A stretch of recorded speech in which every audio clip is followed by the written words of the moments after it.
Baik, Assalamualaikum warahmatullahi wabarakatuh. Di sini saya Nur Novitasari akan memaparkan hasil dari pencarian jurnal ataupun artikel yang kemudian dipresentasikan dalam rancangan pembelajaran dalam kaitannya dengan Understanding by Design.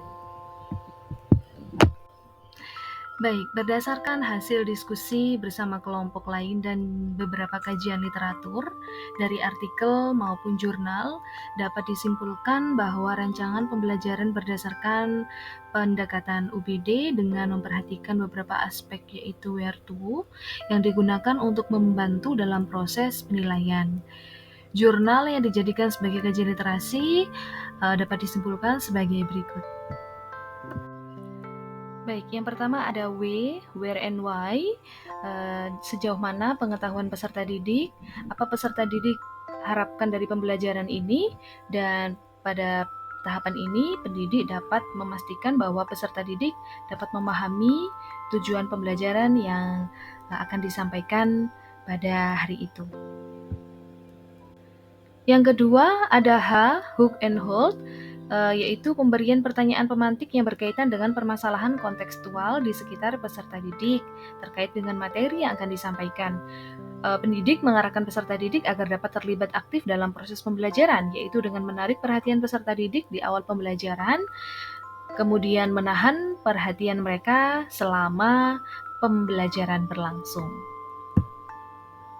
Kemudian ada equip, experience, and explore. Dalam hal ini, peserta didik diberi keleluasaan untuk mengeksplorasi pengetahuan dari berbagai sumber belajar, sehingga dapat membekali peserta didik agar berhasil dalam mencapai tujuan pembelajaran.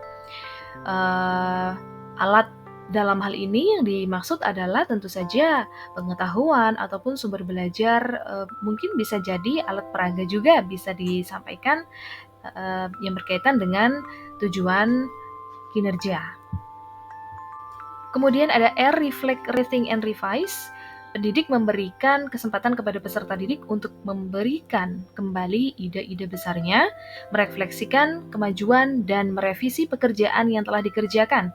Peserta didik memikirkan kembali dan merevisi proses selama mereka belajar.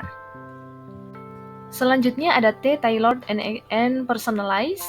Setiap individu memiliki karakteristik yang berbeda-beda. Oleh karena itu, peserta didik memiliki banyak faktor yang mempengaruhi, yaitu faktor internal dan juga eksternal, bahwa setiap individu memiliki keunikan masing-masing, sehingga setiap anak mempunyai bakat dan minat yang berbeda-beda. Oleh karena itu, tugas bagi para pendidik yaitu menyesuaikan, membuat modul yang sesuai dengan bakat, pengetahuan, minat, gaya belajar, dan kebutuhan perkembangan individu setiap peserta didik.